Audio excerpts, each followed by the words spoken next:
Good evening, everybody. This is Patrick from the Poison Pen Bookstore here in Scottsdale, Arizona. And it's always a privilege and an honor to talk to my good friend, Gary Phillips. Gary, awesome to see you. Same here, man. Thanks for having me once again.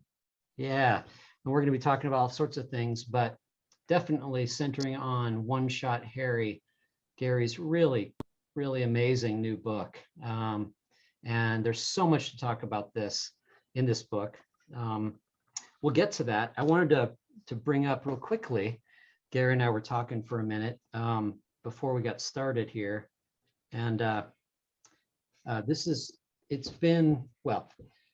the 30th anniversary of the 92, almost April 29th, right. I think is the date.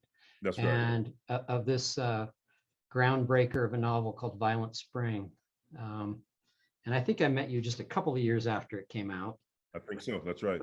That's right. Gary wrote. What a long, strange trip it's been. Yeah, Gary, you wrote to Patrick, "Long live the revolution and cool cars." There Gary we go. Phillips, 1998.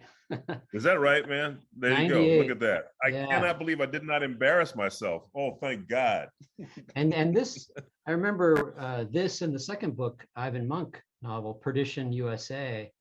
That was part of the publishing company you had at the time called John Brown Books, right? No, it was, well, it all gets kind of mushed together, but it was West Coast Crime, but that did include me and our buddy John Shannon, who we're talking about now, who created the Jack Liffey books. Yep. And a few other folks up in the Pacific Northwest. And so we came together, and this is how long ago it's been. This is in the days before there was print on demand. So we actually had to put money together to actually go out and get these bad boys printed. We got the UV coating on the covers so that the ink wouldn't fade as much. And then we actually got to deal with the distributor, and we got books in Costco, and we got them in bookstores, and we did a lot of work. We learned a lot about, at least that time, the small press business, and but actually then so then John did the Concrete River, which I guess is the first Liffey book.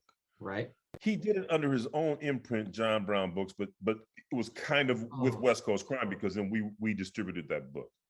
I see. And and then we also did Ed Goldberg's book, Serve Cold. We did a couple other books as well. And Ed won a Seamus. He was picked up by Berkeley, right? Berkeley Prime Crime. John was picked. All three of us were eventually picked up by Berkeley Prime Crime, looking to, I guess, extend the brand or broaden the brand and do more hard-boiled stuff. And they, several others. Richard Berry was there. I mean, he wasn't with us, but he came along at that time, and some others, right? And and slowly but surely, we all kind of fell to the wayside. But I will say this: Berkeley did reprint the first two, Violent Spring and Perdition, in mass market paperback. Yep. Violent Spring was optioned through another series of circumstances involving a friend of mine who's still around now, and we're still friends, and another person who came on as producer. That was optioned to HBO. At one point, Lawrence Fishburne was on board to play Ivan Monk. This is how long ago it is, huh? And oh my gosh, I'm blanking the man's name. Charles. Oh, this is terrible. And he's a lovely, lovely man. He wrote A Soldier's Play, which won the Pulitzer, for God's sakes. And it'll come to me in a minute, or somebody will type in somewhere in the chats or something. But and he was tapped to write it. Thomas Carter was going to direct. All these things were in play, and then all these things sort of fell apart, as they do in Hollywood. But it was an interesting experience, and I guess I learned something from that as well. It's funny. I remember our friend John Shannon. He had this massive brick of copies of those books in his little apartment. I remember at the time. Yeah. Yes. Yeah. That's it. Yeah. That's right. Well, let's just cut right to the chase, and because we got to talk a lot about One Shot Harry, because there's so much to talk about with this book. And Soho's done a beautiful job. Are you happy with it? They really have. I'm really so happy with it. Yeah, congratulations, man. It really is a terrific novel. And I remember you talking about it or some early idea for it quite a while ago. Yeah, Can you just sort of set the stage? I mean, it's set in a very particular period, early that's 60s LA, right. which to my knowledge hasn't really had a lot of attention in crime fiction. There's been little bits here and there. Um, Tell Yeah, us a little bit certainly about, with some of Walters and certainly Elroy, I guess, yeah, have plowed into some of that territory. Yes.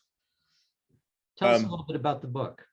Yeah. So it's specifically set in April of '63, and the reason it's set then is because the actual fact is Martin Luther King comes back to Los Angeles. He'd been to LA several times before.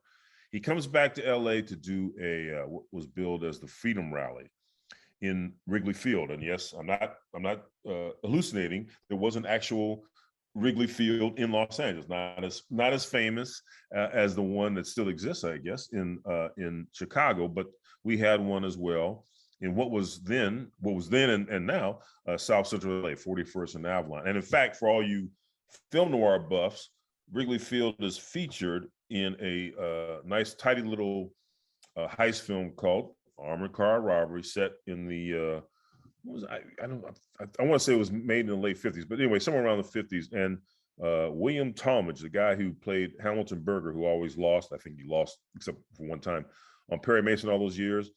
He actually had quite a career before he got, played the sort of straight man to Mason, to Raymond Burr's Mason, where he played villains quite well. And he's the head guy, he's the head heister in this film.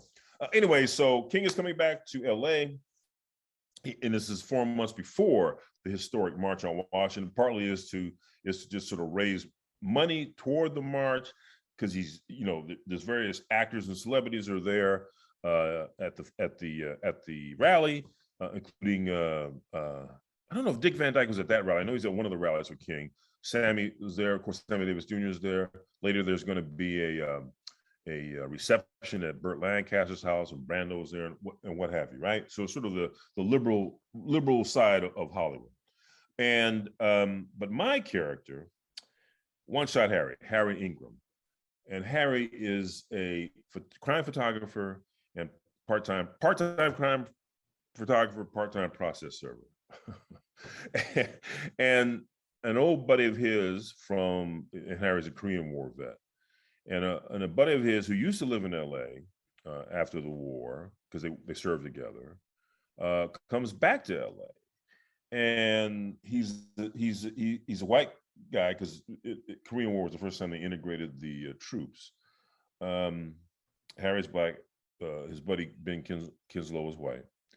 Ben's also something of a jazz trumpeter, or would-be jazz trumpeter, but he's up to something. And when Ben, and he hints at this with Harry when they're at a party over at a swank pad in the West Adams district. And when Ben dies, Harry feels, and Harry gets to the scene, and he takes some photographs, and particularly of the undercarriage of Ben's Mercury that has gone off the rail up in Mulholland, up on Mulholland Drive. Harry feels that there's some foul play afoot, and that sets in motion the plot. So we have Ben's mysterious death, we have Ben's employer, we have whatever it was that Ben was up to, and then we have King coming into town, and Harry's going to try to cover that event as well, of course. And all these things kind of come together as the book progresses. Right, and it's would you say in some ways it's a love letter to South Central of a particular era? Yes, that's a really good point. And I think because I tried to capture LA. Yeah. Oh yes, I don't know if it shows up so good, but yes, the map. Oh, that's great. Exactly. That was the fine folks at Soho's idea to do that map, because I think they had done one for Naomi Hirahara, our buddy who had Clark and Division is her book from them, and they did a map. Yeah, exactly. And so I was knocked out when they asked. They said, "Well, what do you think about a map for this one?" I said, "Yeah, absolutely." So yes, the point being that we look at LA now as it's coming out of the Red Scare, or the sort of certainly remnants of the Red Scare, and certainly this gets embodied within the lady who will become Harry's girlfriend, not giving much away, Anita Claire, and she is the parlance of the time, she's a red diaper baby. So her folks were leftists. Maybe they belonged to the Communist Party of USA, but certainly they were fellow travelers. Her mom's white, her dad is black, and they were, union folks, and they worked in various campaigns around civil rights and what have you. So there's that as well. And then we have a police force under Chief William Parker. This part is also accurate, who was actively recruiting white officers from the Jim Crow South to come to Los Angeles and help keep the natives down.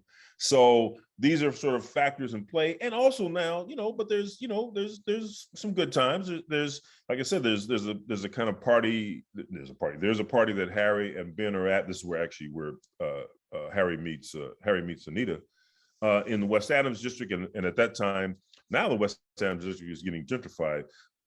And I guess even then, a kind of gentrification was happening where more middle-class Black folks, doctors, lawyers, architects, that kind of thing. Paul R. Williams, who was kind of a famous architect, lived in that area. And now we have, in '63, we have the Santa Monica, or what will be the Santa Monica Freeway, coming through using eminent domain to, take out some of these houses, and folks, of course, are trying to fight back about that. But the die is cast, and soon, a couple more years, that freeway will be completed, connecting essentially the beach into downtown Los Angeles. And just can you just talk a little bit about I mean, that era is so fascinating because there are all these different things going on at the same time that you write about. And there's this riff throughout the book of, here's Harry and his friends, many of whom were Korean War vets, some were World War II vets even. The book.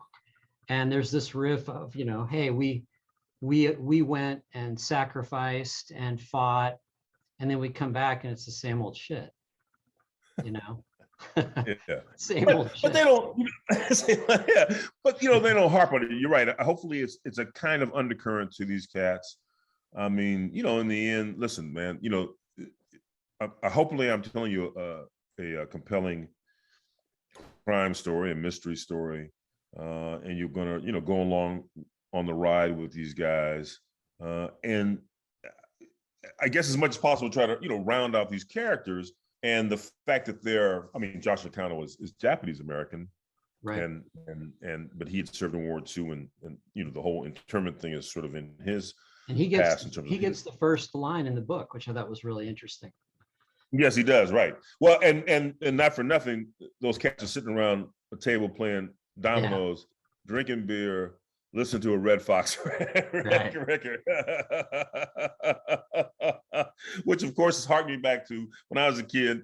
The old man who was a World War II vet, would have some of his buddies over sitting at the kitchen table, playing dominoes, drinking beer, listening to Red Fox party records. I was going to ask you that very question. Yeah. And, so, and with the line, "Oh, son, I think it's time for you to go to bed."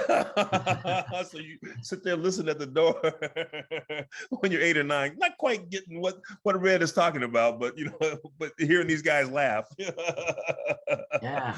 So, were some of the guys. I wanted to ask you about that opening ensemble cast where we get to meet all these guys, and I love some of the names like Strummer Edwards and Shoals Pettigrew. Shoals Pettigrew, yeah. And all these different guys. Are any of them sort of informed by some of your dad's friends? To lesser and greater extent, Patrick. It's funny about my dad. I mean, he was somewhat of a taciturn guy, although he was very affectionate guy, and he was in a lot of ways a very humorous guy. I mean, he had a real dry sense of humor, I suppose you could say. But So some of that is that, and in particular, I might mention now he's not at the poker game. I mean, poker. He's not at the domino game initially, but eventually we meet his buddy, his blind buddy, Yeah. who owns the grocery store on the ground floor, where and Harry's apartment is above Yarborough. that, and Yarborough, Arthur Yarborough, and Arthur is based somewhat loosely or inspired, I guess that's the better word, inspired by a friend of my dad's who was blind and who had his own grocery store. And I just remember always, going to see him as a kid, just kind of fascinating to see him, because he could handle money, he had to handle the bills, and just to think about, oh man, what the extra effort you got to go through just to be able to do, to do that. And, he would have some sighted help in the store, but still he had this nice little corner grocery store. So I kind of always stuck in my head, and I thought, oh, okay. Fortunately, I hadn't used them in the monk book, so now I can use them. I can use them here. And then we find out that not a big reveal that Strummer, actually all of the guys have a little piece of the grocery store, right? They all own a little piece, and that Strummer is the guy who had been, and this is mentioned early on. Strummer had been the enforcer, sort of the collector, sort of, for Jack Dragna, who was in fact one of the gangsters here in LA, who was in opposition to Mickey Cohen, in fact. But he'd worked for Dragna in sort of the black side of town, and he owns, as we see in the book, he owns a Blind Pig, which is to say an unlicensed bar, which is on the second floor of this plumbing supply company called the Stockyard. And there's, and he also runs a little casino in the back of that as well. So, yeah, so I certainly, it's some of that is, from pulling from various people that I remember from my childhood, or friends of my dad, in some cases, friends of my uncle Norman, who was one of the black expatriates who stayed in France after the war. So that was always kind of a trip too, as a kid, going there in the summers and kind of hanging out with them, and Pop working in his brother's garage, not speaking a word of French, but the universal language was mechanics. How old was, so that was it. Yeah, and I know we talked a little bit about this last time, but you were in your teens at that time?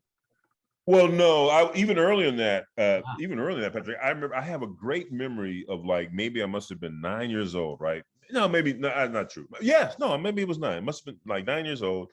It was Air France. For some whatever different reason, I had to go by myself on the plane, and Papa was going to come like a week later or a couple of weeks later, right? And I just remember this really nice stewardess, with the pillbox hat and all this stuff, and she gave me the little wings, and they gave me the little Air France bag, and stuck me on the plane, and it was kind of my guardian angel on the flight over. So that was like one of my first experiences, but then yes, later, as we would go back over the years, and certainly by the time I was a teenager, I just go out on my own and see the rest of Paris and Wow. the various arrondissements, because actually my relatives lived in I can never pronounce it right, Bologna, I guess it's pronounced, which is the arrondissement right next to Paris. But then obviously we would go all over to the left bank and what have you. Jump on the metro and yeah. Did you have some good misadventures? Nothing I'll put to Reveal the on the recording. Okay. Yeah, exactly. Are you crazy? No. So there you go. That's it. And I'm in the back. They can't hear me, so I can. Yeah. Well, let's talk a little bit about just about his profession. And yes. He's a photographer, and it's something that he picked up during the war, correct? And Correct. Brought back with him. How did you happen to choose that profession for him? I don't know. I'm not quite sure how I ever got to that. I mean, I think somehow I had first, you go down the rabbit hole of research. So I had learned about the Freedom Rally somehow. Either some, and I have several books that I keep, and I'll mention these. I've mentioned these books before, and I'll mention these books again that I sort of keep near me that are just great for factual stuff you can look up at Google or whatever, that's fine, right? But the real stuff, right? The people, the patter, the anecdotal stories, that stuff you can only get from the books, because in some of those books they've interviewed some of these people, or they've done such wonderful research that it really comes alive on the page. So I guess I knew about the Freedom Rally, and then in true noir fashion, as we are fans of that, I at some point got so I learned about the Freedom Rally. At some point, I then learned about Harry Adams. Now, my guy is Harry Ingram, but I learned about this guy, Harry Adams, who I didn't know about. But I went to an exhibition of his photographs some years ago, and he was kind of an interesting guy. He was a part-time photographer, right, for the black newspapers and Jet and the Slicks, and he was a part-time barber. and some of his stuff is held out here in the Cal State Northridge archives out here, and I think one of the colleges back east has some of his stuff as well. I mean, his originals, and I thought, oh, I never knew about the guy. And then turned out, talking to a buddy of mine who knew his son, and anyway, so all that to say is that Harry Adams is on my mind. And then, of course, now as I start to think about the King thing more, and could that be a story or a story built around it, and Harry's on my mind, you can't then think about crime photographers without thinking about, of course, the Ouija, Arthur Felick. How can you not, right? The man who inspired the late 50s, early 60s TV show Man with a Camera with Charles Bronson, and then later there's an 80s movie with Joe Pesci, who's essentially playing Ouija. And so knowing about Ouija and sort of kind of marrying both those guys together, although both, not for nothing, both those guys smoke cigars. Marrying both those guys together as my character, Harry Ingram, and setting him kind of in motion a bit later, actually. Well, Harry Adams was still around in '63, but he never was a crime photographer, really. Though certainly when King would come to town and Malcolm X was in town, he would take those shots. He would be there for those events, and he covered some of those rallies for the Black press, because being both a photographer and writing up some of the copy, and that's what my guy Harry does as well. And even then, I'm not sure when he passes. I do know that at some point, Ouija burns out, on all the grift and dead bodies laying out of the outside of the chop house from the mob rub out, all that stuff that he had, those pictures he had, wife hitting her philandering husband in the head with a flat iron, all those shots he had taken of blood and gore, I think finally got to him, right? Just right. And so like somewhere in the 50s, I think toward the late 50s or maybe in the early 60s, he comes west and actually winds up doing really sort of abstract, really conceptual kinds of art and some photography, but way different, completely different than what he was doing before. And so now I was thinking about that the other day. I wasn't aware. I've toyed with it. Yeah. And I've toyed with the notion, should my Harry meet Ouija, but then maybe that'd be breaking too many walls, so maybe I won't do that. So I don't know. That'd be fun. Yeah. So he was out there in LA at the same time, and I think so. I want to say this is easy enough to look up, but I want to say, Patrick, he was still around in '63. Arthur Felick, yes. Okay. Yeah. Wasn't there a recent biography about Ouija that came out? I think you're right. Just a couple years ago, maybe. Yeah, I think you're right about that. Yeah, I think you're right about that. Yeah. So, well, it's a good thing I haven't read it, because it didn't influence me. But I now, when I finish the second Harry book, you're right. I might go hunt that down and read it. I know there's nothing. At least I don't think there's anything bio about Harry Adams, but I would be fascinated to read that as well. So he listens to, kind of in the similar way that Ouija did. He would listen to the emergency radio scanner, what was going on in the city. Yeah. But he's also, as you say, he's a freelancer and he's a process server as well. And I love there are lots of parts in your book that capture just the bizarre world of LA so well. And some of them seem like maybe unconscious little nods to Chandler here, or what I'm thinking about specifically is Tremaine Galton. Or Himes and Hammett as well. So yeah. Yeah, or Ross McDonald with Yes. a character like Tremaine Galton, the Right. guy that owns the process serving business. Right. The unseen Tremaine Galton. Exactly. Yeah. Exactly. Who you might see him in the second book. I'm not sure yet. You might see him in the second book. He might show up in the second book. Yeah, exactly. Yes. But for the people who might not be familiar with just I don't know, the feeling in the air in LA, what was building at that time. You have all these different strains. You have the, Vietnam's just starting to get kind of interesting, Right. 63, you've got, as you say, the Communist Party, the Nation of Islam, the counterculture starting to build. It's getting to be a very combustible place, Well, funny you should say that, because in fact, in the second Harry book that I'm writing now, we start right in the middle of Watts riot. We start right in the middle of 65. Harry about to get his head beat in once again. But all these things starting to, as you say, to sort of blossom, so that 65, we've now committed X amount of troops by September, we're committing X amount of troops to Vietnam. The Los Angeles Free Press, the hippie newspaper, is on the scene, and Harry is now doing some freelance work for them as well.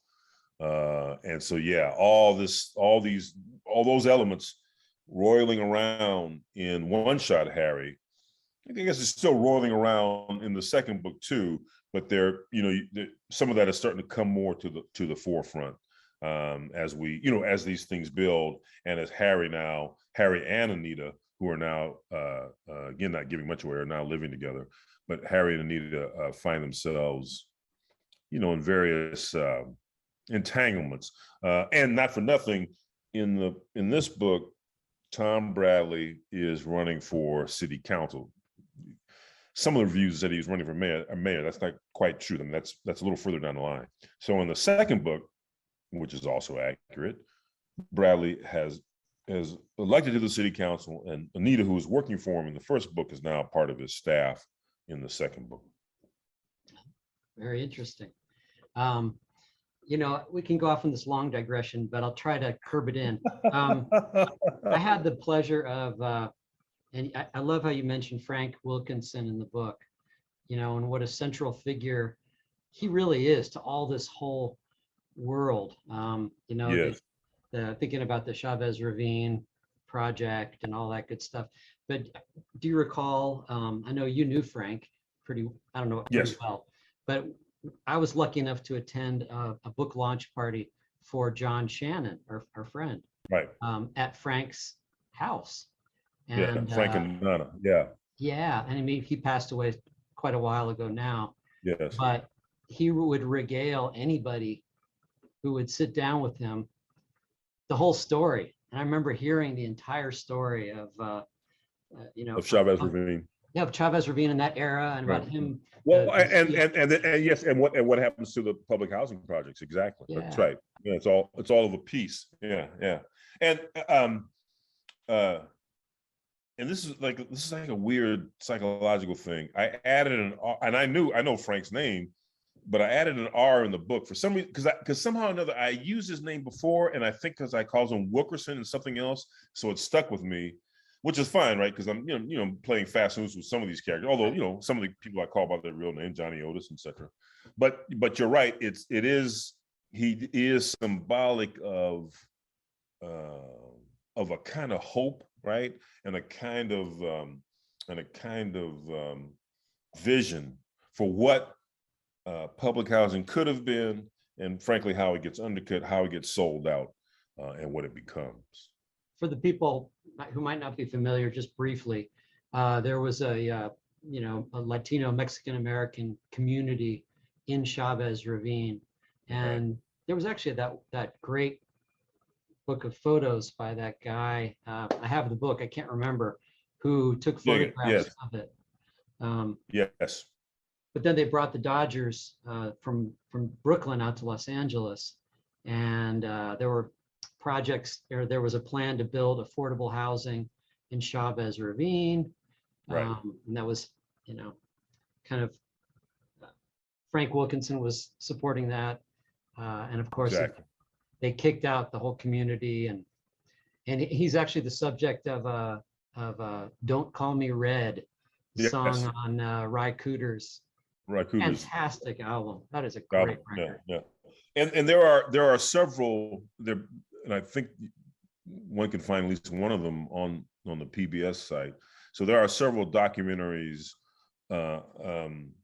Actually, there's a great little recent Lost LA episode about the Sleepy Lagoon case, which actually ties us in a little bit into Communist Party USA, as well as some of the events that will take us toward Chavez Ravine, as well as I know there's I don't know if the documentary is exactly about Frank, but I know Frank is prominent in at least a couple documentaries about sort of not just lefty politics, but about the whole notion of, Frank and some of the others had a real vision for public housing being integrated, being well tended, being livable communities, being surrounded by grocery stores and transportation, et cetera. And so there was a real push to make that happen. And Chavez Ravine is symbolic then of, or how the displacement that happens in Chavez Ravine is symbolic of what happens to at least the public housing in Los Angeles at the time. Partly then also, this is somewhat in the book as well, is the notion of housing covenants and which were still in place then in '63 in terms of then who could live where. Right. And didn't that community was kind of displaced out to like El Monte and other places, right? Right. Yeah. So all and some of that, go ahead. No, I was just going to say it failed, I think, on several levels. But one of the interesting things it tried to do, there was this mini series called City of Angels. I guess it was on last year, maybe early last year. And it starts partly with, they don't call it Chavez Ravine, they call it something different, but it starts with that kind of displacement of Mexican Americans and Chicanos in this tight-knit community, and they're going to be pushed aside for building and for gentrification, and sort of sets in motion the plot with these two cop characters. And for some, it was some mystical elements. They kind of lost a lot of threads that they were going for, but it had a kind of interesting framework they were trying to build a story around. Right. Now, when you're talking about, let's get back a little bit to the photography stuff, because for him, it's I don't want to put words in your mouth, but in the book, he comes across as really an artist. There's one side of him that is obviously making a living off of publishing sort of puff pictures, if you'd call them, for the slicks, general interest stories. But also he's let's not forget Harry also works for Dapper, the Black Men's magazine as well. Right. So he's a freelancer. He's got different avenues, but he's also documenting that period of time. And in some ways the reader sees it through the lens that you create anyway. Yeah. And well, it's one of those things, I think, that will slowly, it doesn't, there's a little inkling of that in Harry's head in this book. And so I want to tease that out, right? You're right. I'm always, and maybe this is a reflection too of how I write or how I think about my writing. I try to be, I consider myself a crafts person. I consider myself somebody who's careful, about what they try to do. But I guess again, in the end, I think of myself as a storyteller, and I think Harry Harry would certainly balk, or Harry and I think Ouija and Harry Adams would certainly balk at being called an artist, right? They wouldn't say that, but that doesn't mean he doesn't take serious what he's doing. And you're right, and because he has a need and a drive to sort of be in the mix, and part of this is because he has what was called in those days battle fatigue or shell shock, which now is called PTSD. And because he has this, and this leaks out as well, and this maybe is partly what's driving him to try to find out, did Ben die under mysterious? Did Ben, was it an accident, or was Ben murdered? And Harry himself kind of questions, well, why is it that I'm kind of addicted to the police scanner? Why do I chase these things around? And he's confronted at one point by somebody who says, you should try to take pictures of weddings or something. but really that would just be so dull and not, it would just be unfulfilling to him. But on the other hand, he does think about, well, what am I doing? And he's pushed at one point by Scholes, actually, his buddy and Scholes and he are grade school buddies. They've known each other a long time. That Scholes is the one that tells him, Harry, you got to preserve what you're doing. You can't just throw these negatives in a box like you're doing and, putting them in your closet, which is what he's doing. You gotta, this is stuff that is going to be useful down the line. And it just as a chronicle of these times and in life and what have you. And so even Harry starts understanding, oh, okay, you're right. I should probably take this a bit more serious. Not that he doesn't take it serious, but I should probably think about it in a different way than I've been thinking about it. Not, by the way, that means he's going to go out and give up his gig shooting for Dapper. Well, one of the things I also wanted to get into is that you do a remarkable job of showing us the city, as I say, at that particular time. And there are lots of insights, from, Black man's perspective of, he refers to sundown towns like Glendale. Right. It was reminded and of Maywood.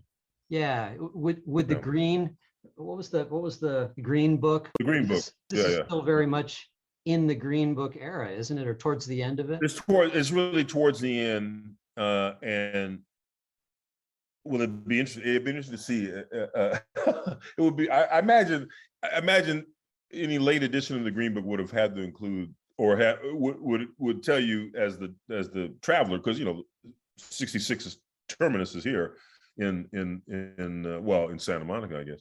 But would have eschewed any mention of Glendale at all. So yeah, exactly. Can you tell people watching? I mean, I'm sure some of them know, but what the Green Book was?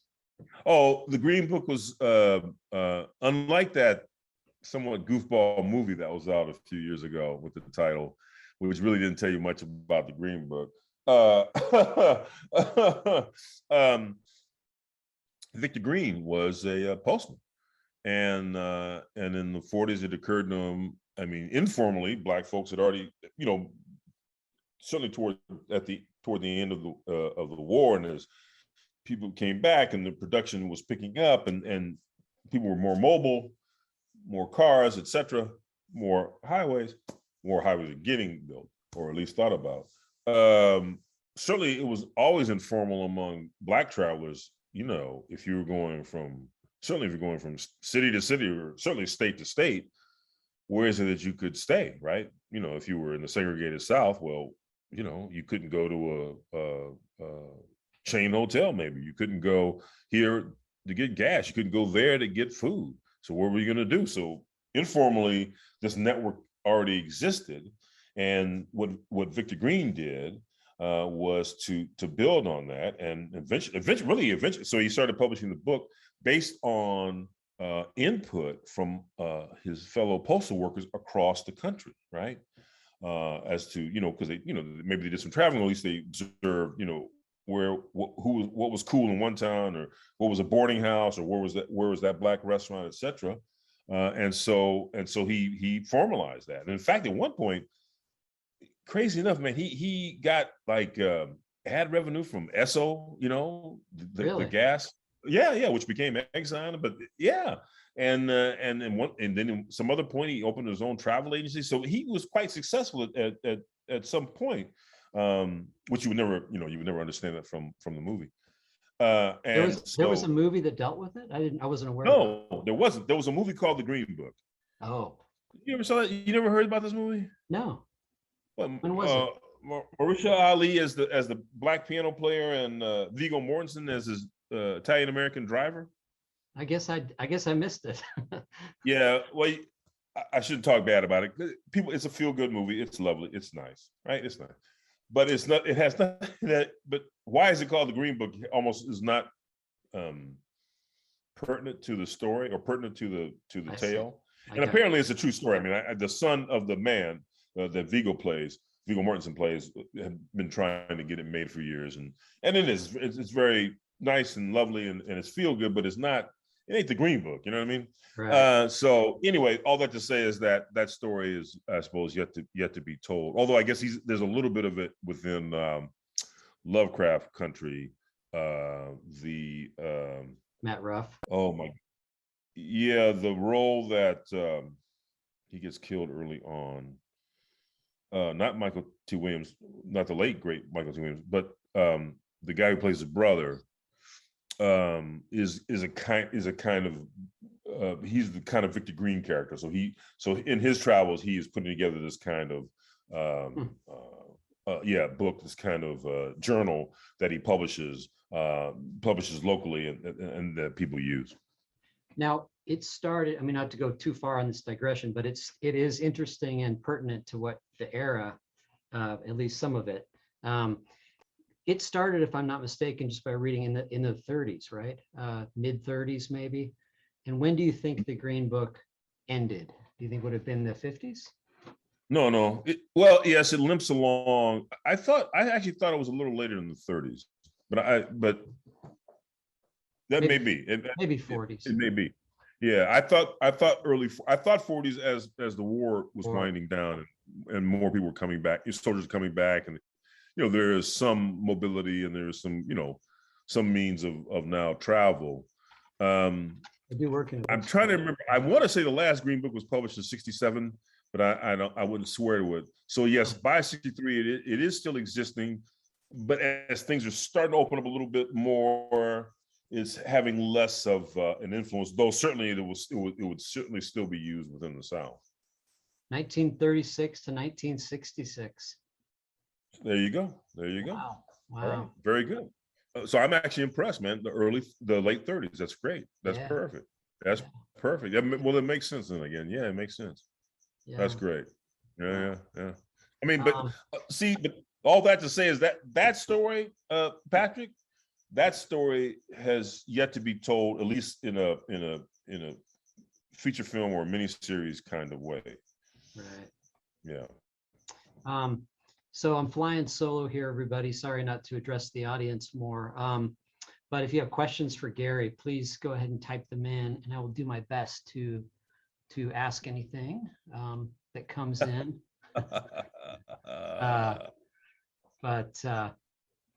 Yeah. So anyway, what more can we say? It's so hard not to. We don't want to spoil the book for people. One of the things I really love, as I was starting to say, is just how you managed to capture not only the period, but the weirdness of Los Angeles. And it is a very strange place, and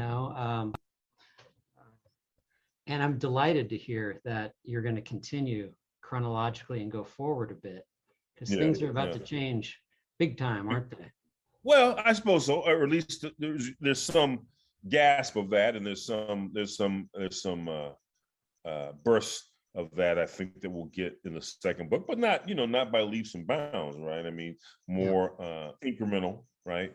More measured kind of events that are happening, but that that once again there is a mystery, right? It is a mystery story, and that Harry now finds himself in somewhat a bit more purposely well, he's purposeful in this book as well, but certainly in the second book, a certain thing comes to him, and that he is now asked to find out the answer. So that sort of sets him in motion, somewhat differently or more intellectually, right? More traditional in that sense, right? The playing the traditional role of the private eye to some extent than before, but because of who Harry is and because of who Anita is, they will, and as their lives become more intertwined, they can't help but then what's that? There's a term, right? Is it it's not parallax, but there's a term for, like, even if you observe the experiment, you change the experiment even though you haven't done anything, right, physically to do that.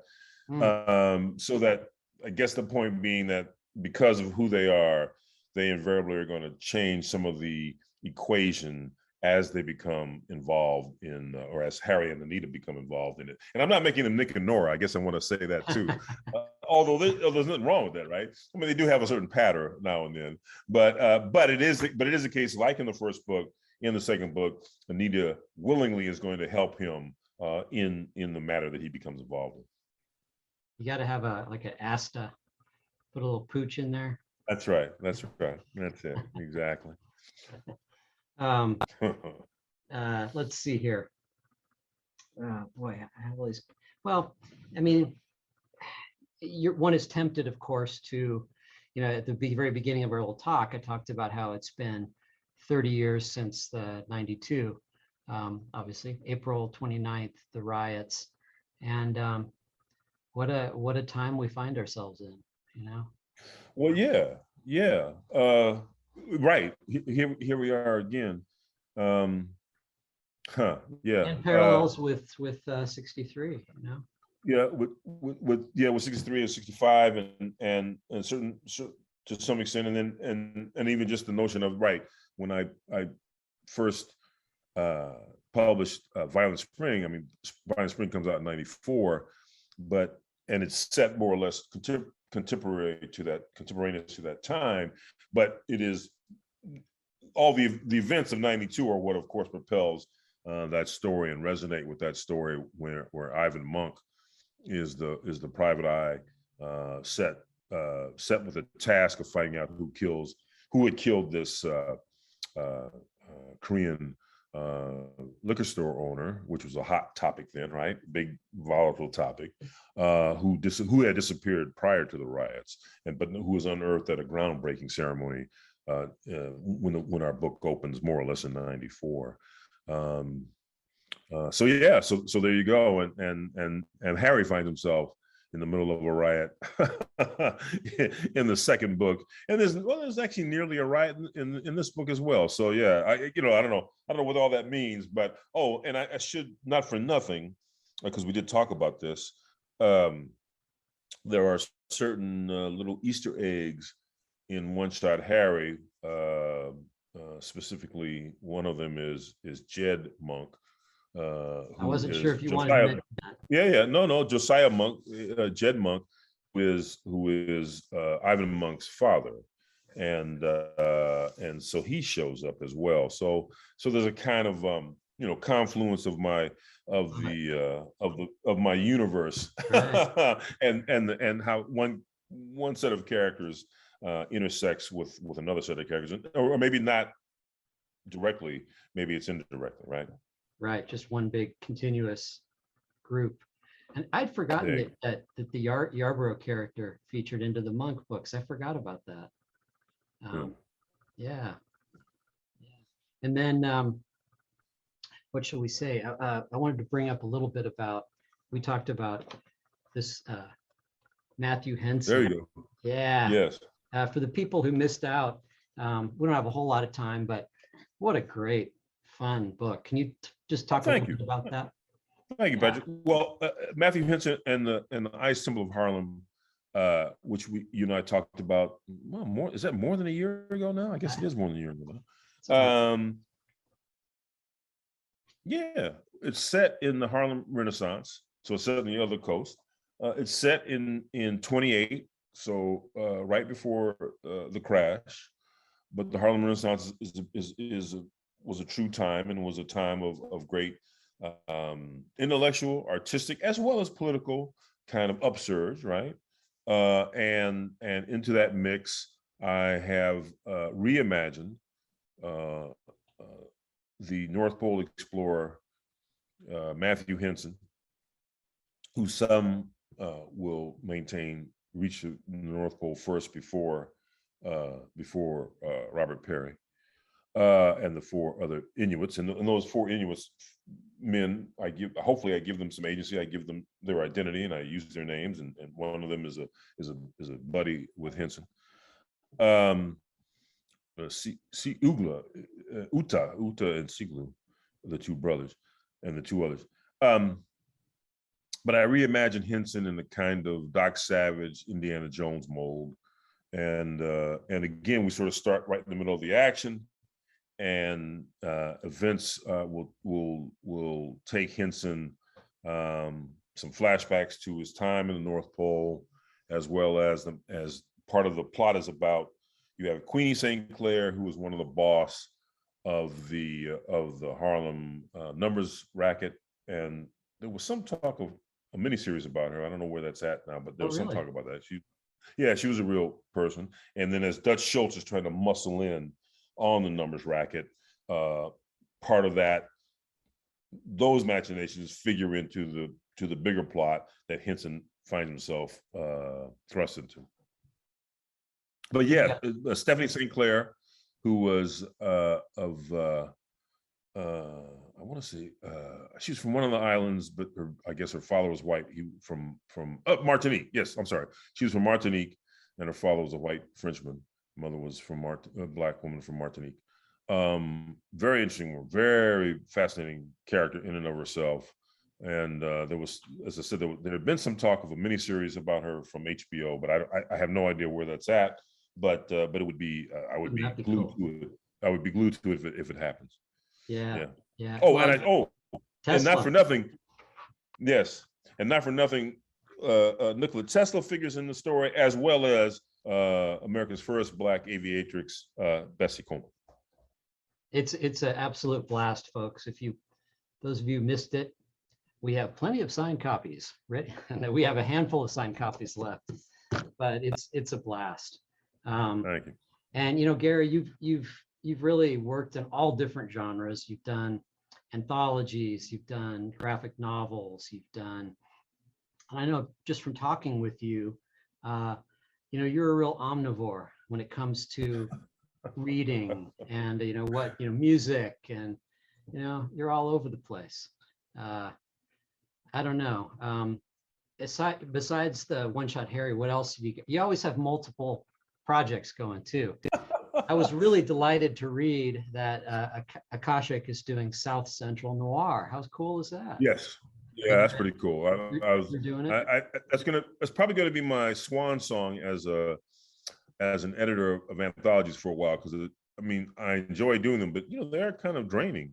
I mean, you got to keep lying to the writers about their deadlines so you get the stories in and all that.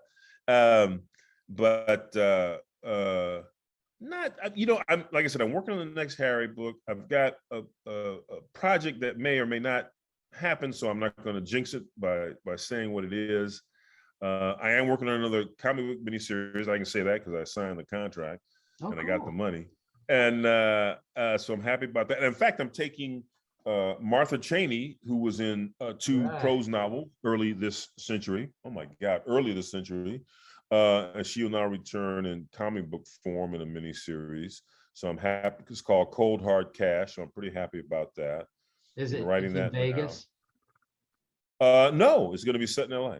Vegas will play into it, but only as a sort of backstory. But the events take us out here and also take us out to the Salton Sea, which is now, there's a kind of interesting part of it called Slab City, where these kind of sort of this dropout community. So part of the events or part of the case take Martha there. So there's that, and then I'll be back, because I know this because the showrunner asked me back. I'll be back for the last go round for Snowfall, which which is for those who may not see or have seen it, is finishing now its fifth season run. The 9th episode was last night because we're airing on Wednesdays, and the 10th and final episode for this season will be next Wednesday. And certain things are going to happen. FX, right? FX and streams on Hulu. Certain big things are going to happen. And then, like I said, me and Mr. Mosley, who's my boss, I guess, theoretically, because he's one of the executive producers, will be back for, and some of the other folks will be back for that last roundup. You know, I have certain things I want to pitch, but they're not going to do them, but that's okay. I'm going to pitch them anyway. Now, was that your first real experience writing for TV, or have you done Yes. it before? No, I'd had, you know, as I mentioned, you know, like Vine Spring was optioned by HBO all those decades ago. And I've had certain forays, little toeholds now and then. I've pitched now and then a different idea or what have you. I've had a couple of my graphic novels were optioned, but I didn't get to write the script. And I read those scripts.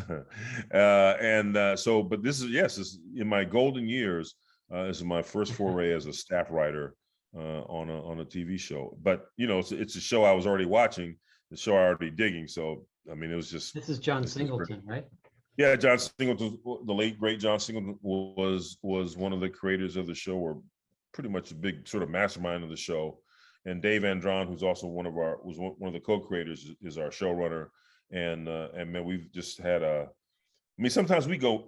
I'll tell you, sometimes we get into it in the writers' room, but in the end, man, I think we all come away with being satisfied that we've, you know, taken the stuff through the mill, and what comes out at the other end is a pretty good product, I think. I must say. Right. Now, are there certain episodes that you've written? Like, how does that work? Or is it all collaborative? Well, yeah, it depends on who Dave assigns to what. But yes, I co-wrote one of the episodes for this season with Tiger Williams. It was the one. I seem to write the ones that have to do with the police raids. Anyway, it's a big police raid in the projects that sets things in motion. And but I've been very happy with. Well, of course, we're taking all our characters to hell, I suppose. But anyway, but one of our characters, Leon, who's Frankenstein is our titular. Well, he is the lead actor, but he's the drug kingpin, right? He's the mastermind. But Leon is his old buddy, again from grade school days, who now we've started to make him more politicized. We've kind of taken him a la Detroit Red, who becomes Malcolm X, a la Ale Laponte in the Battle of Algiers, the petty thief who becomes the revolutionary. We're in our way sort of putting Leon on that path because of certain things that Leon, or a very specific thing that Leon did last season that now has plagued him.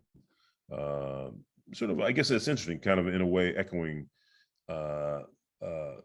Harry, because there's an incident in One Shot Harry from the Korean War that is the incident that leads Harry to put down the gun and pick up the camera. Right. And okay, so before I found a couple of little notes, and sorry to keep everybody hostage, but I have a few just little questions I want to ask Gary, which is one of them is about just about the camera lore in the book. You know, old time, camera enthusiasts are going to love this book because there's a lot of detail in it, and his beloved camera, symbolically in a lot of ways, takes a beating throughout the book. Yes. Man. Yes. He keeps having to put it back together again, and he has all these. Talk about that just for a minute. Well, of course, Patrick. I mean, naturally, you and I are working on old cars, or at least you're still working on old cars. Me, I can't. Oh my God, I'm too old now.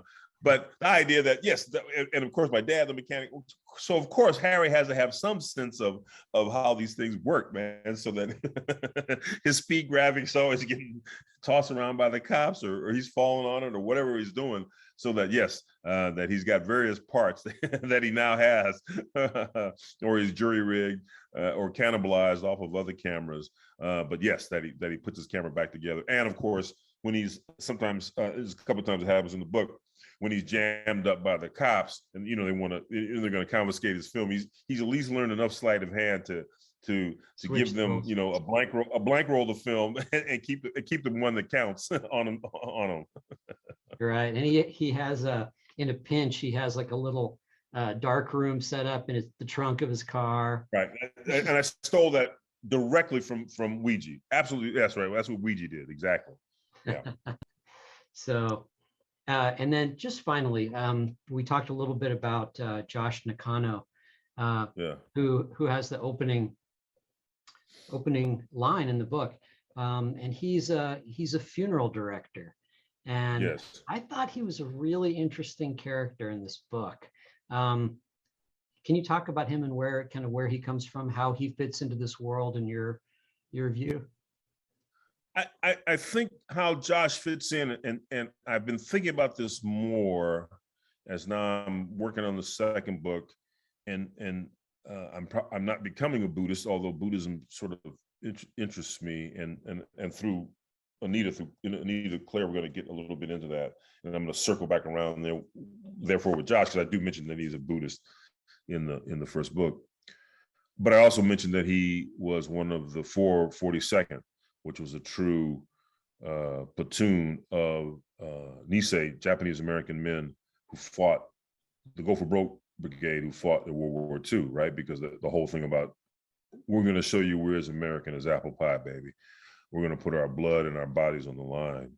And he was a radio man. And I don't talk a lot about Josh in this book, but that's there under the surface. And right, and how is it that a man, who has seen death, why is he a funeral director? And I don't answer that question, but I know I'm going to get at it some in the second book.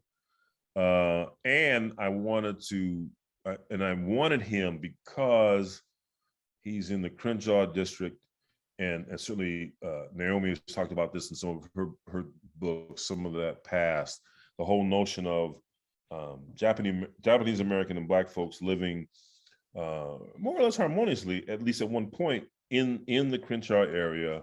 And there was this great old bowling alley, Holiday Bowl on Crenshaw Boulevard, and you had sort of mixed race bowling teams and people just hanging out in the coffee shop there. And we don't quite get all that through Josh, but something it's sort of hinted at, and some of that is there. And I don't talk about it in the first book. But there was this other Nisei man who owned Cashew Realty, and Cashew Realty was a very interesting cat who consciously, man, went out to, he was also in the 442nd, consciously went out to break restrictive covenants and color barriers, and at times was strapped. I mean that cat alone, Saito there should be a miniseries about that guy. So anyway, through Josh, we'll start to get some of this, a little bit more of this. Yeah. That's awesome. I was looking for, there was a great scene in the book, a really important scene with Nakano and Ingram, and they're talking. Yeah, you know the scene I'm talking about, where they have a really important discussion, and I couldn't find it. I was going to read a few, but it's just like it boils the whole thing down to in that conversation. But anyway, I don't want to give everything away for the people that are watching. Let me see. Oh, okay. I was just looking to see if there are any real questions here, but our friend Robin Bursell is watching. Hey, Robin. Oh, hey, Robin. Yeah. Yeah. She says that you're a great poker player. She just says it to take my money. She means that I'm a mediocre to poor poker player. That's what she really means. Let's see. Okay, Eva wants Robin says hi. Eva would like to know, let's see. Blah, blah, blah. Sorry, it keeps moving on me. Eva just says, thanks for your time and sharing your stories. Will this be a series or a standalone? You've addressed that. It's the first of a series. Well, the second book will get done. Let's see. That's it. Just a lot of people that like your books and are expressing that. Let's see over on YouTube. Oh, thank you. Yeah, discerning readers. Let's see. Here's as a final question. If you had to do, I'm just pulling this out of my ass. If you had to do a like a biopic, or let's say even write a biography of a neglected musician, can you think off the top of your head who you'd write about? Oh man, come on, man. That's too good. That's oh my God. I know there's so many. There's so many. Yes, like, well, I didn't quite do it. I mean, Charlie Patton, you know what I mean, figures in one of the Monk books. I mean, well, of course, some of the greats, Muddy and John Lee and Lightning. There's a bio of Lightning, I think, right? I'm not sure. I don't know. There's not one of Lightning. I'll do it of Lightning. Yeah. I know. I saw like a little biopic documentary with Lightning in it. Something like the World According to Lightning Hopkins or something like that. Yeah, something like that. Yeah, something like that. Something like that. Yeah. Yeah, it's like a 30-minute thing. Mm-hmm. Yeah. Because I know we're both big Curtis Mayfield fans. I don't think there's been a Curtis biography. Very good. Very good. Yeah. Is that true? Can that be true? I don't know. How can that be true? I might be wrong about that, but I don't think so. If there isn't, then we got to do it. There we go. Anyway. That's the answer. That's the answer. Yeah. Eric oh man, yeah. Heck yes. Yeah. Well, anyway, Gary, it's always a blast to talk to you, my friend.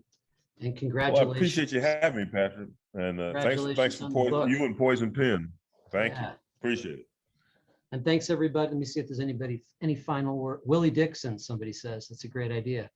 I think there's a couple of bios of Willie. Yeah. I believe there's a couple of bios of Willie. Yeah. Oh, just before you go, when was since we're by the way, Willie Dixon who sued Led Zeppelin successfly twice. But go ahead. Was that for a Whole Lot of Love? Or yeah. When did the talking about LA? In my mind, when is the classic Central Avenue scene start to wind down? Would it have been in the 60s? Oh yeah, it was. I mean, the It Club was still around, and most of that stuff, like, really, I am being very fictional in that regard, because the Ben's Wake is at the Crystal Tea Room, and that certainly. There was a place called the Crystal Tea Room, but it was, was gone by then. And so most of those clubs were winding down. Like I said, the It Club was still around. I think what was it called? All the places where Billie Holiday would, play. And but there was a place over on Western called the Oasis, and I think that was still happening. In fact, yes, I want to say the Oasis was still happening. But the clubs are starting to spread out more. So you start to see more stuff. Like, Red Fox owned a couple of clubs, but they were more toward the Hollywood area. So Central Avenue was definitely not that by the 60s. By the 60s, it was, things that started to spread out more. I mean, certainly, and because, as you sort of alluded to earlier, and because now with the hippie scene and the beatnik scene, still transforming or happening in Venice, because you had a couple of coffee, you had coffee houses out that way, which are becoming more popular. Huh? The Ash Grove. Oh, the Ash Grove was in near West Hollywood. The Ash Grove was on Melrose. Okay. Yeah.